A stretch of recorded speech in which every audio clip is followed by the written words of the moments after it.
Martin had a ritual. Every morning for 23 years before leaving for work, he would lean over and kiss his wife Carol on the cheek. It was the smallest thing, barely 5 seconds, but it was theirs. Then one morning, without a word, she turned her face away. He told himself she was tired. The next morning, she did it again. And the morning after that, and somewhere in the silence between them, without either of them saying it out loud, something had shifted. Something had broken. He was 58 years old.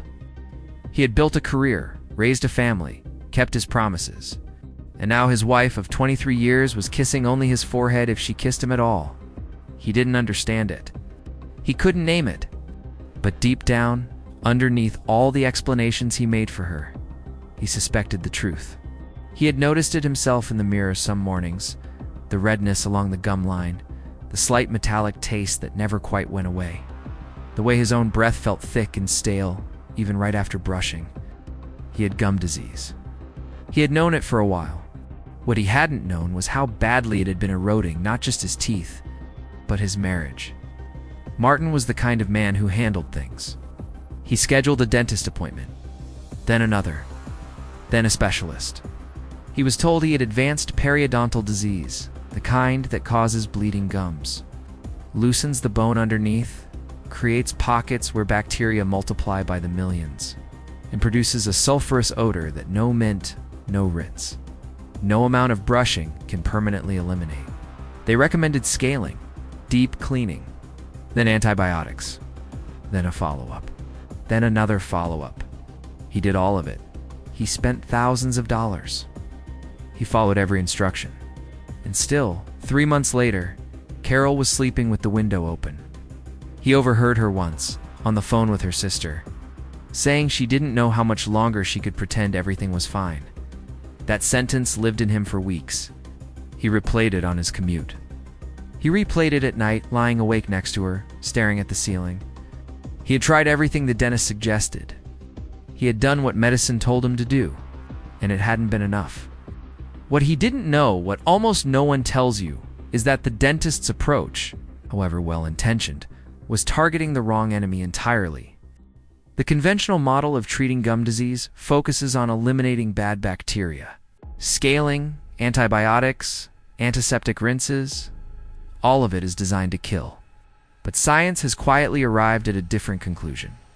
A landmark review published in the Journal of the American Dental Association found that periodontal disease is not primarily caused by the presence of harmful bacteria. It is caused by the absence of good ones. The mouth, like the gut, has an ecosystem, a microbiome. And when that ecosystem collapses, when the beneficial bacterial strains that protect the gum tissue, neutralize toxins, and maintain the delicate balance of the oral environment are wiped out, the door opens to everything: bleeding gums, inflammation, infection, bone loss, and the kind of chronic, relentless bad breath that no procedure can permanently fix. The bacteria aren't the disease. The depleted terrain is, and here's the part that most people and most dentists never stop to ask: what is depleting that terrain in the first place? The answer is sitting in your bathroom right now. Many of the most popular toothpastes on the market contain sodium lauryl sulfate, a foaming detergent that strips the oral lining and decimates microbial diversity. Many mouthwashes contain chlorhexidine, a compound so effective at killing bacteria that a 2020 study found it measurably increased oral acidity and contributed to elevated blood pressure and otherwise healthy users because it was killing the bacterial strains responsible for regulating both. The very products designed to protect the mouth are, in many cases, the primary agents of its destruction. This is why teeth buried in mud for 2,500 years survive intact, and teeth in a living human mouth, brushed twice daily with high-performance products, can develop how to fix bad breath problems that no amount of scrubbing will resolve. The mouth isn't being neglected.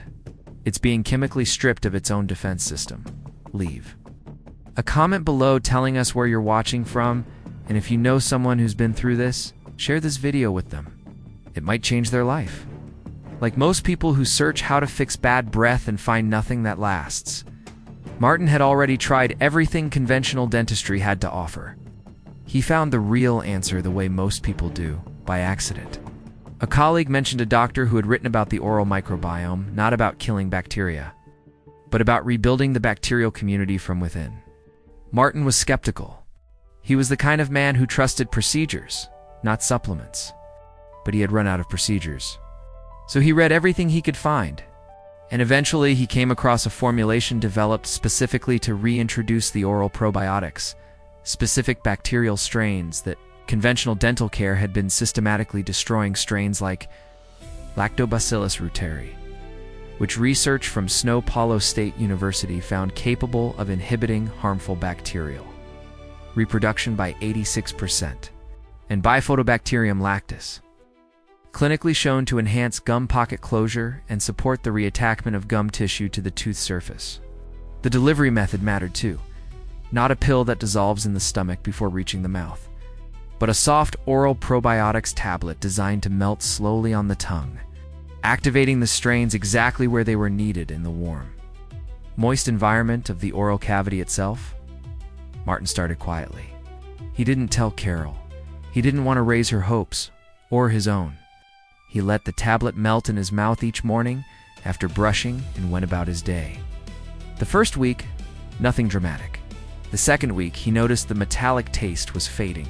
By the third week, the bleeding gums when he brushed had almost completely stopped, something that hadn't happened in years, not even after the scaling and the antibiotics. His gums looked different, less angry, more pink. And then one morning, Carol reached up and kissed him on the mouth. Not on the forehead. On the mouth. She didn't say anything about it. Neither did he. But that evening, he found her in the kitchen, and he hugged her from behind, and she leaned back into him, and they stayed like that for a long time. He later told the doctor, "I didn't think something this simple could give me my wife back." But it did. That is the thing about restoring the oral microbiome. The effects extend far beyond the mouth. Every time you swallow, you seed your gastrointestinal tract with 140 billion bacteria from the oral cavity. When those bacteria are healthy and diverse, the downstream effects touch digestion, immunity, respiratory function, even mood. Martin noticed he was sleeping better. His sinuses had cleared. He felt more like himself than he had in years. The gum disease that had quietly dismantled his marriage was not, it turned out, a dental problem. It was an ecosystem problem. And once the ecosystem was restored, the body and the relationship began to heal. If you want to learn more about how to restore your oral microbiome using oral probiotics and address the root cause of periodontal disease and chronic bad breath, the link is in the first pinned comment below.